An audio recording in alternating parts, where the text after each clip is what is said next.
ఇవాళ చామగడ్డల పులుసు పెడుతున్నానండి. గుడ్లు వేసి చామగడ్డల పులుసు పెడుతున్నాను. దానికి ముందే పొట్టు తీసేసుకుంటాను. తీసేసుకుని మనం బియ్యం కడిగిన నీళ్ళు ఉంటాయి కదా, ఆ నీళ్ళు ఒక గిన్నెలోకి కడిగేసుకుని ఒక గిన్నెలో ఉంచుకోవాలి. ఉంచుకున్నాక ఆ నేలలోనూ ఇవి ఒలిచేసి ఇలా నాట్లు పెట్టేసి, పెద్దవి అయితే కోసేసుకోవాలి, చిన్నవి అయితే నాట్లు పెట్టుకుంటే అందులో పులుసు వెళ్ళి చాలా బాగుంటుంది. ఇవి ఇలా నాట్లు పెట్టుకోవాలి, ఇలా కోసేసుకోవాలి. పెద్దవి అయితే, చిన్నవి ఉంటాయి కదా అవేమో ఇలా గుచ్చుకుంటే చాకుతో అందులో పులుసు వెళ్ళి చాలా బాగుంటాయి. 2 ఉల్లిగడ్డలు, 3 పచ్చిమిరపకాయలు, 4-5 టమాటాలు. పెద్దవి అయితే 3 చాలు, చిన్నవి మాలని 4-5 కడిగేసుకోవాలి. పిసుకాలి, పిసిగితే జిగిరంతా పోతుంది. ఎంత బ్రౌన్ కలర్ వచ్చినాయి నీళ్ళు మొత్తం పిసికేసుకొని మళ్ళీ ఇంకోసారి నీళ్ళు ఉంచుకున్నాను, బియ్యం కడిగిన నీళ్ళే. ఆ నీళ్ళు మళ్ళా ఎంత బ్రౌన్గా వచ్చింది చూడండి. మళ్ళీ ఉంచుకున్నాను అనమాట నీళ్ళు. ఆ నీళ్ళు పోసేస్తే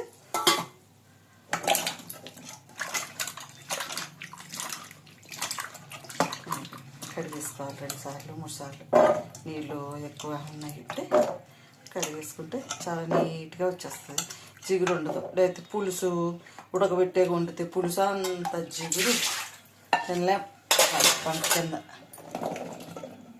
అందుకని ఇలా చెక్కు తీసి ఫస్ట్ ఉడుకుతారు. మళ్ళీ మంచినీళ్ళతో 2-3 సార్లు, ఇంక జిగురు ఉండదు.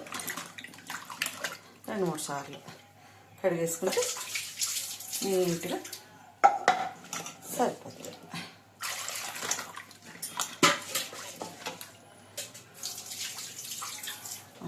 కడిగేసుకోవాలి. ఎంత నీట్గా వచ్చేసింది, తెల్లగా మొత్తం ఇలా నీళ్ళు పోసేసుకుని ఉంచేసుకుని కూర నూనె పోసుకోవాలి. కొంచెం అంత పసుపు వేసుకోవాలి ఫస్ట్. ఈ గుడ్లు ఉన్నాయి కదా, 3 గుడ్లు, మణిగడికి నాకు మా అబ్బాయికి నాట్లు పెట్టేసాను. ఫస్ట్ అయినా నాట్లు పెట్టేసి దీంట్లో వేసుకుని వేగించుకోవాలి. ఎగ్స్ వేగాక పక్కకి తీసేసుకోవాలి. పక్కకి తీసేసుకున్నాక ఇందులోనే ఆవాలు జీలకర్ర వేసేయాలి. ఆవాలు జీలకర్ర కరివేపాకు వేసాక ఉల్లిపాయలు వేసేసుకోవాలి. ఉల్లిపాయ పచ్చిమిరపకాయలు అవి వేగాక టమాటాలు వేసేసాక అలా మగ్గుకోవాలి. కొద్దిగా ఉప్పు వేసుకుంటే గమ్మున మగ్గిపోతుంది, మెత్తగా మగ్గిపోవాలి. మగ్గిపోయిన తర్వాత ఇవి మనం శామగడ్డలో వేసుకునేటప్పుడు ఇంకొక 2 సార్లు కడిగేసుకుని నీళ్ళు ఉప్పేసుకుంటే ఉన్న జిగురు కూడా ఉండదు. ఇంకోసారి కడిగేసుకోవాలి.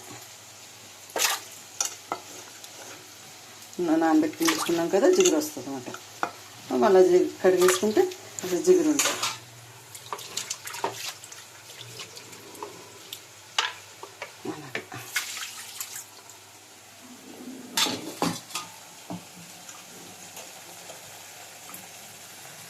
ఇప్పుడు ఇందులో కారం, పసుపు, ఉప్పు ముందు టమాటాల్లో వేసేస్తే కొంచెం అది చూసుకుని వేసుకుందాం.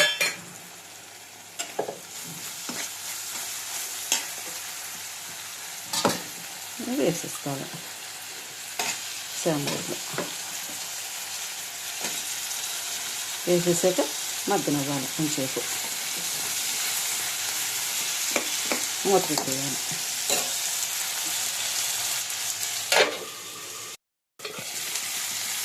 అలా మగ్గిపోవాలి. ఎప్పుడైనా సరే కూర మనం వేసుకునేటప్పుడు నూనె పైకి రావాలి. ఆ నూనె పైకి వచ్చినప్పుడు రెడీ అయినట్టే.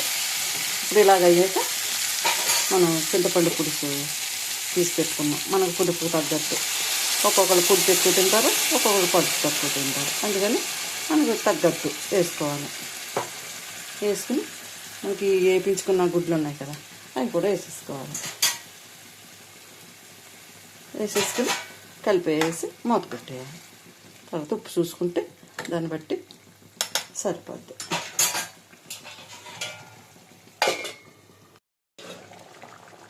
కొంచెం ఉడికిన తర్వాత అల్లం వెల్లుల్లిపాయ పేస్ట్ ఉంటే వేసుకోవచ్చు, లేకపోతే లేదు. ఉందని వేస్తున్నాను అంతే. వేసుకోవాలని పని కట్టుకుని ఏం లేదు. అన్నీ వేసుకుంటే అదొక టేస్ట్. నేను ఇలాగే వండుతాను. అల్లం వెల్లుల్లిపాయ వేసుకున్నాక కొంచెం కలిపేసుకోవాలి. కూర ఎంతవరకు వచ్చిందో చూద్దాం.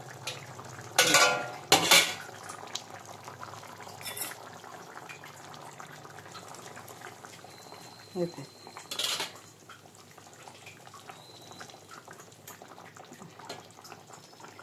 ఉప్పు చూసుకుని తింపేద్దాం.